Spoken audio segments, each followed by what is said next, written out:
Shalom teman-teman semuanya, pada kesempatan kali ini saya akan membawakan Roma 9 ayat yang 1-29. Pada kesempatan kali ini, aku akan membahas itu ayat per ayat ya. Jadi, kita akan mulai itu dari ayat yang per 1 sampai yang kelima.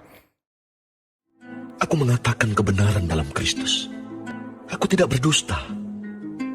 Suara hatiku turut bersaksi dalam Roh Kudus bahwa aku sangat berduka cita dan selalu bersedih hati. Bahkan, aku mau terkutuk dan terpisah dari Kristus demi saudara-saudaraku, kaum sebangsaku secara jasmani. Sebab mereka adalah orang Israel. Mereka telah diangkat menjadi anak. Dan mereka telah menerima kemuliaan dan perjanjian-perjanjian dan hukum Taurat dan ibadah dan janji-janji. Mereka adalah keturunan bapa-bapa leluhur yang menurunkan Mesias dalam keadaannya sebagai manusia yang ada di atas segala sesuatu. Ia adalah Allah yang harus dipuji sampai selama-lamanya. Amin. Paulus memulai Roma 9 ayat yang 1-29 ini dengan kalimat yang menyatakan kesedihan yang mendalam bagi bangsa Israel. Ini kita bisa lihat ya, ini ada di ayat yang kedua yang berkata seperti ini. Bahwa aku sangat bersukacita dan selalu bersedih hati. Di sini kita bisa lihat kenapa dia bersedih hati. Karena bangsa Israel adalah bangsa yang menerima kemuliaan dan perjanjian-perjanjian dan hukum Taurat dan ibadah dan janji-janji. Namun banyak di antara orang-orang itu menolak Kristus. Nah, menolak Kristus ini, boleh nggak sih kita bilang kalau mereka tuh menolak kebenaran Tuhan?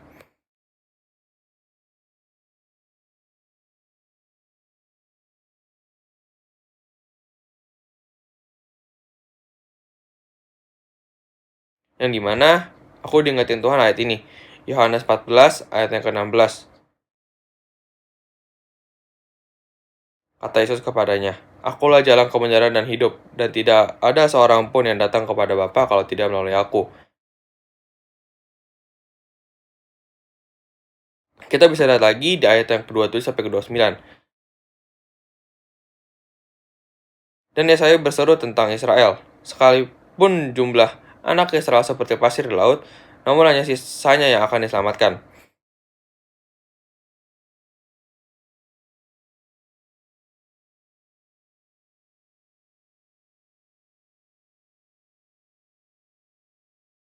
Lalu Tuhan kasih aku Roma 11 ayat ke-26. Dengan jalan demikian, seluruh Israel akan diselamatkan. Seperti ada tertulis di Sion, akan datang penebus. Ia akan menyingkirkan segala kefasikan daripada Yakub. Nah, aku bingung kenapa Tuhan kasih ayat ini, yang bilang seluruh bangsa Israel akan diselamatkan. Padahal, ayat yang ini, yang barusan nih, bilang, hanya sisanya yang akan diselamatkan. Lalu aku tanya sama Tuhan, Tuhan, maksudnya apa Roma 11 ayat yang 26 ini? Lalu Tuhan jawab aku, maksudnya Roma 11 ayat ke-26 ini adalah yang akan diselamatkan itu hanya orang-orang terpilih. Nah, pas Tuhan bilang kayak gini, aku baru sadar, apa aku orang terpilih ya? Lalu aku punya pertanyaan, apakah kita orang-orang terpilih?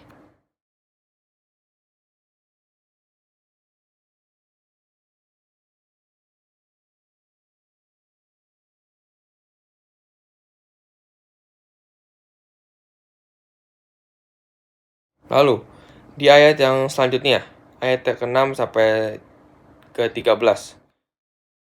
Akan tetapi firman Allah tidak mungkin gagal.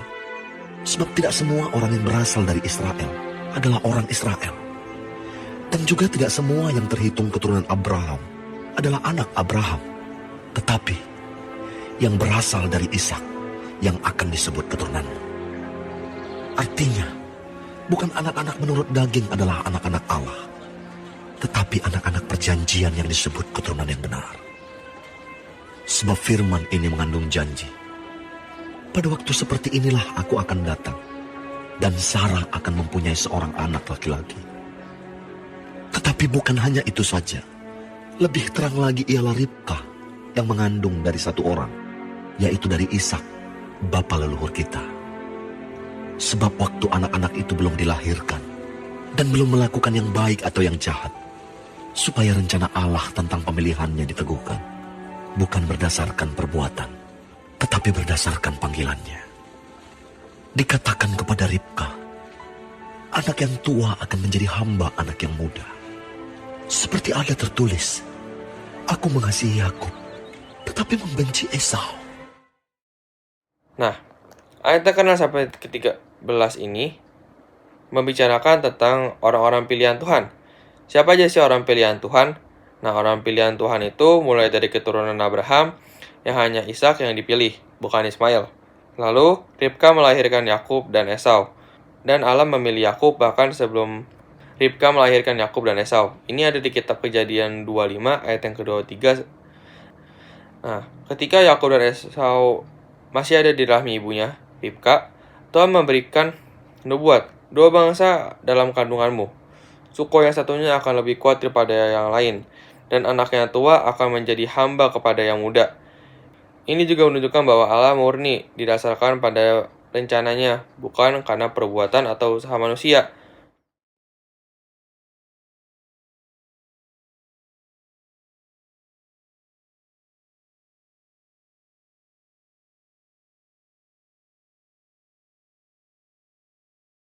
Lalu di ayat yang ke-14 sampai ke-26.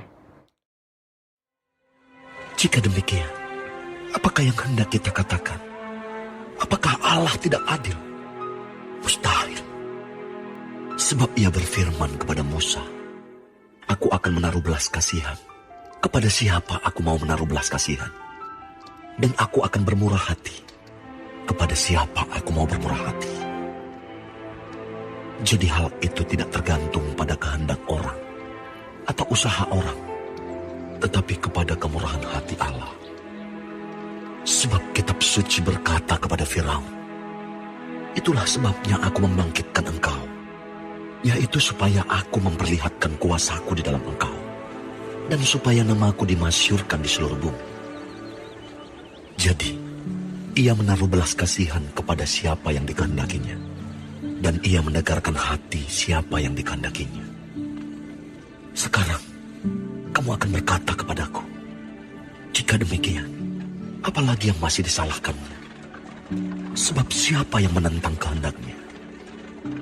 Siapakah kamu, hai manusia, maka kamu membantah Allah? Dapatkah yang dibentuk berkata kepada yang membentuknya, mengapakah engkau membentuk aku demikian? Apakah tukang periuk tidak mempunyai hak atas tanah liatnya untuk membuat dari gumpal yang sama suatu benda untuk dipakai guna tujuan yang mulia, dan suatu benda lain untuk dipakai guna tujuan yang biasa?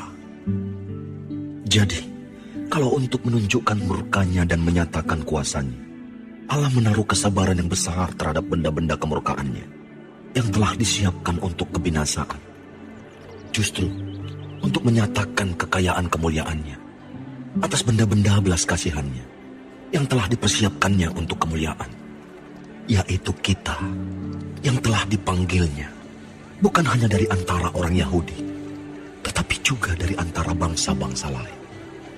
Seperti yang difirmankannya juga dalam kitab Nabi Hosea, yang bukan umatku akan kusebut umatku, dan yang bukan kekasih, kekasih.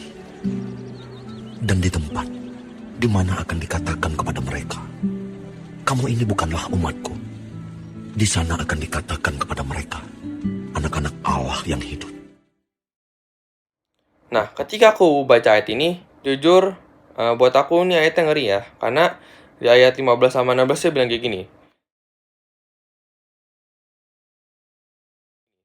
Sebab berfirman kepada Musa, aku menaruh belas kasihan kepada siapa aku menaruh belas kasihan, dan aku akan bermurah hati kepada siapa aku mau bermurah hati.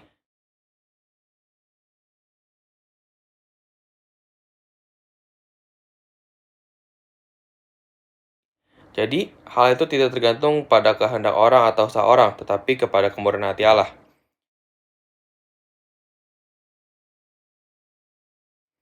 Jadi Bapak, Ibu, dan teman-teman, sebagaimana kita melakukan usaha, cuman Tuhan tidak bermurah hati ke kita, itu juga bakal sama aja.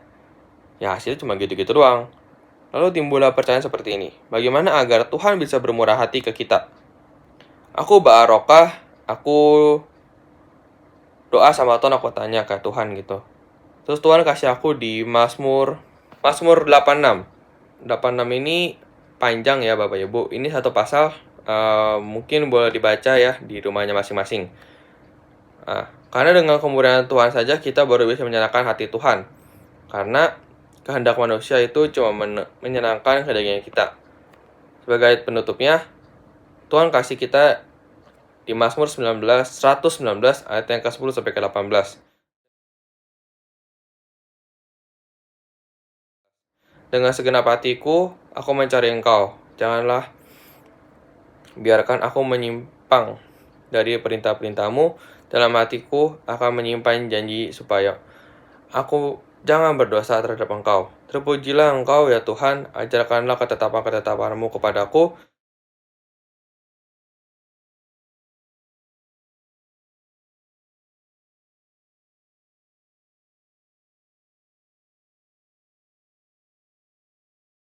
Dengan bibirku aku mencatatkan segala hukum yang Kau ucapkan.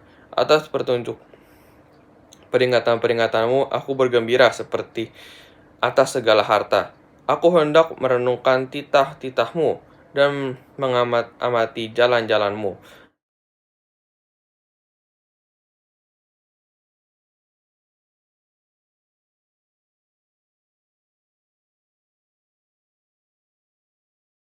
Aku akan bergemar dalam ketetapan-ketetapanmu. Firman-Mu tidak akan kulupakan. Lakukanlah kebijakan kepada hamba-Mu. Ini supaya aku hidup dan aku hendak berpegang kepada.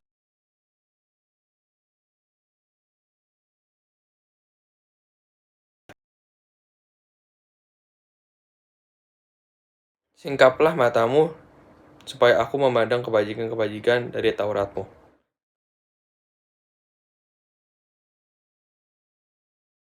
Amin. Kiranya Tuhan Yesus memberkati kita semua.